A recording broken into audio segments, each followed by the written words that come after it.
Bonjour Frédéric Mélier. Vous avez écrit dans le numéro 412 de la revue La Pensée un article qui s'appelle Bloc politique ou unité du salariat. Alors cette notion de bloc politique empruntée à Gramsci un siècle après qu'il est construite est assénée dans le débat médiatique depuis la présidentielle. Votre analyse conteste sa pertinence pour comprendre la société française actuelle. En quoi? Bonjour.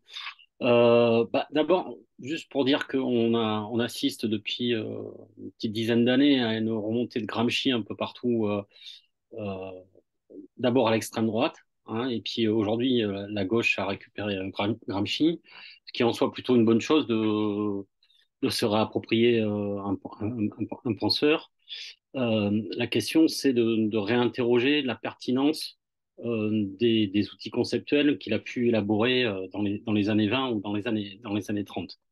Et là, on a affaire de manière un peu récurrente à l'utilisation du terme de bloc sans considérer ce qu'il y avait derrière et la construction politique qu'il y avait derrière. Or, euh, là où moi je conteste un peu cette idée-là, c'est que l'idée de bloc était l'idée de pouvoir construire des alliances politiques de classe au sein de la société italienne et même de la société française, puisque la SFIC récupérera le concept, mais parce qu'on était dans une situation où différentes classes existaient à l'intérieur de la société et dans les milieux populaires. Et elles existaient de manière massive.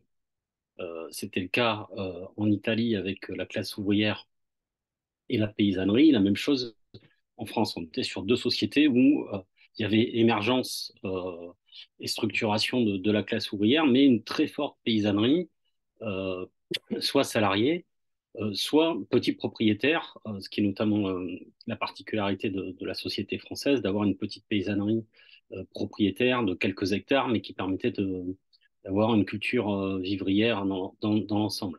Et donc, il y avait besoin, pour construire une hégémonie, de cette alliance de classe, notamment entre la classe ouvrière et la paysannerie, un peu moins les employés qui étaient peu développés dans cette période-là. Or, aujourd'hui, on n'est plus du tout dans le même schéma sociologique de la société, puisque quasiment 90% de la population qui travaille est aujourd'hui salariée. Donc, on voit bien qu'il ne s'agit pas tant de construire euh, un- des alliances de classe, même si on peut les imaginer avec euh, certaines catégories, mais bien de construire et de travailler à l'unité du salariat dans sa diversité. Parce que par contre, la caractéristique aujourd'hui, c'est la grande diversité du salariat.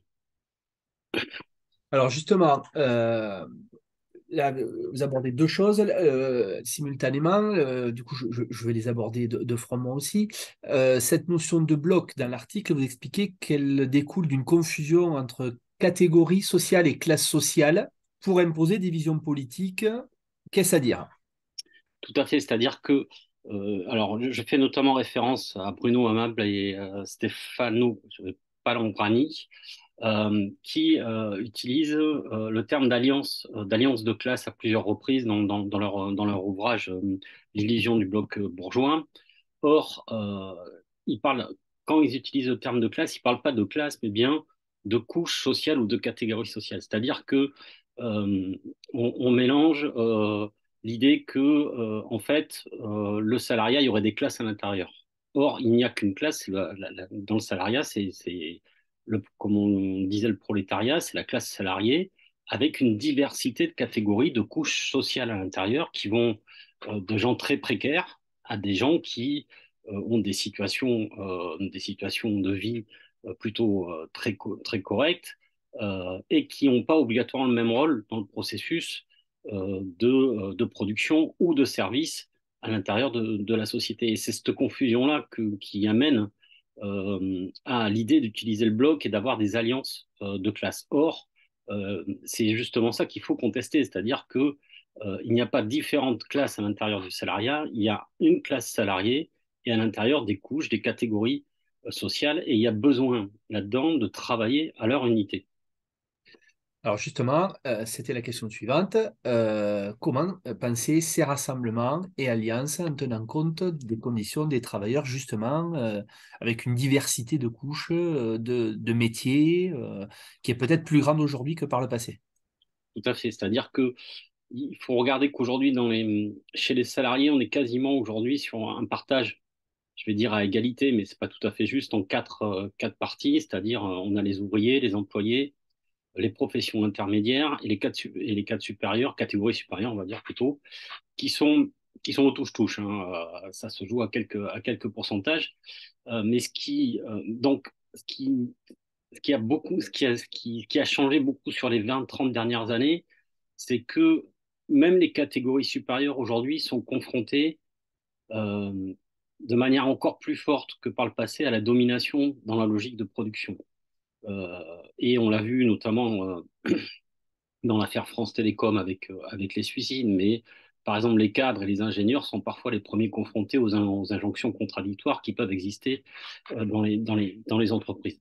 Donc, de ce fait, leur vécu n'est bien évidemment pas le même que celui d'un ouvrier ou d'un employé, mais par contre, la réalité de l'exploitation, ils la vivent aussi. Ils la vivent aussi de manière parfois cruelle. Donc, il y a besoin de travailler à des jonctions entre ces différentes catégories, en voyant bien que leur place dans le processus de production n'est pas exactement la même. Par contre, il y a des aspirations qui sont communes, que ça soit parfois, on le voit dans les luttes qui émergent parfois dans des entreprises, sur pouvoir donner son avis et intervenir dans la gestion des entreprises. Ce qui est amené par exemple, on a vu des cadres à General Electric tenir des piquets de grève à Belfort, ce qui est quand même plutôt original. Quand je dis cadre, c'est souvent des ingénieurs d'ailleurs. Donc une aspiration à plus de démocratie à l'intérieur de l'entreprise, mais aussi, j'ai envie de dire, des aspirations qui sont des aspirations globales et montantes dans la société, que ce soit la question de la santé et de son accès à la santé en lien avec le système de production, ou le débat qui va venir là dans les semaines, qui est déjà là d'ailleurs, sur les questions des retraites qui est posée. Et donc, là-dedans, il y a des jonctions à faire entre les différentes catégories de salariés dans la société. Je prends l'exemple des retraites parce on va on va y être là.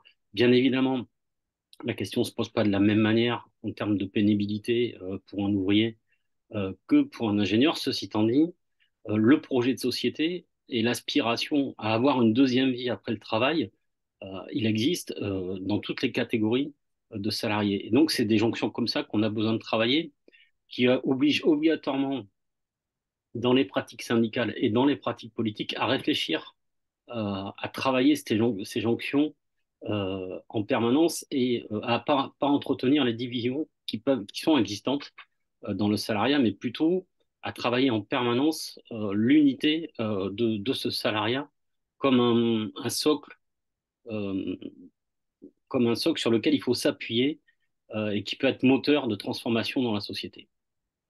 Merci Frédéric Mélier. Mais du coup, ça fait un lien avec, c'est pas forcément prévu, avec le titre du dossier Syndicats et mutation du capitalisme. Votre article se trouve donc dans les rubriques qui sont différentes du dossier, mais quand même, ça fait un bel écho, donc autant le souligner.